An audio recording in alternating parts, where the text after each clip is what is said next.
Saya mau berbagi sedikit pelajaran yang saya dapatkan dari Alkitab tentang satu prinsip kehidupan yang sederhana, tetapi sangat penting, yaitu setia pada perkara kecil. Teman-teman sudah pasti pernah mendengar satu ayat di Alkitab yang berkata, "Barang siapa setia dalam perkara-perkara kecil, ia setia juga dalam perkara-perkara besar. Dan barang siapa tidak benar dalam perkara-perkara kecil, ia tidak benar juga dalam perkara-perkara besar." Ini ditulis dalam Lukas 16 ayat 10. Dari ayat ini kita bisa belajar sebuah prinsip penting, bukan hanya dalam kehidupan rohani atau spiritual, tapi juga prinsip yang bersifat universal, yaitu bahwa Tuhan sering memulai dengan hal-hal yang kecil atau sederhana sebelum mempercayakan hal-hal yang lebih besar. Jika seseorang setia dalam hal kecil, maka ia akan dipercayakan dalam hal yang lebih besar. Dan jika ia tetap setia, kepercayaan itu akan terus bertambah. Setia di sini bukan hanya berarti tetap percaya kepada Tuhan ketika kita menerima berkat, tetapi juga berarti kita mengerjakan dengan sungguh-sungguh apa yang dipercayakan Tuhan kepada kita. Menjalankan tanggung jawab dengan baik, menjaga apa yang diberikan, dan menyelesaikan apa yang dipercayakan kepada kita.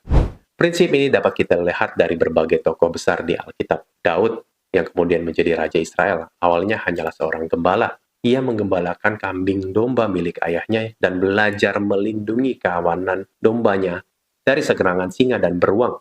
Di sana ia belajar tanggung jawab dan kesetiaan dalam hal kecil. Yusuf yang kemudian menjadi penguasa di Mesir, awalnya hanyalah seorang budak di rumah Potifar, tetapi ia setia mengerjakan pekerjaan yang dipercayakan kepadanya. Dari kisah mereka kita bisa melihat satu hal yang sama. Ketika seseorang setia mengerjakan hal yang kecil, sebenarnya ia sedang diproses dan dibentuk oleh Tuhan. Ia sedang dilatih, dipersiapkan, agar siap memegang tanggung jawab yang lebih besar. Inilah prinsip yang rohani, tetapi juga universal. Dan di sisi lain, prinsip ini juga memberi kita pemahaman.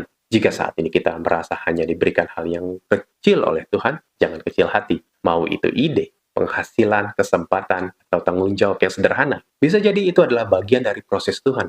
Oleh karena itu, kita perlu mengeksekusi dan menjalankan ide tersebut, mengatur penghasilan dengan baik, menggunakan setiap kesempatan yang datang, dan menjalankan tanggung jawab yang dipercayakan kepada kita. Kita mungkin meminta sesuatu yang besar, tetapi Tuhan memberikan sesuatu yang terlihat kecil terlebih dahulu. Bisa jadi melalui hal kecil itu, Tuhan sedang membawa kita menuju sesuatu yang lebih besar dan lebih besar lagi. Yang penting adalah tetap setia. Karena pada akhirnya, semua ini adalah rancangan Tuhan dan untuk kemuliaan Tuhan. Dari hal kecil, Tuhan melihat kesetiaan. Dan dari kesetiaan itu, Tuhan menambahkan kepercayaan sedikit demi sedikit. Ini pelajaran yang saya dapatkan. Semoga bermanfaat dan memberkati teman-teman. Tuhan Yesus memberkati.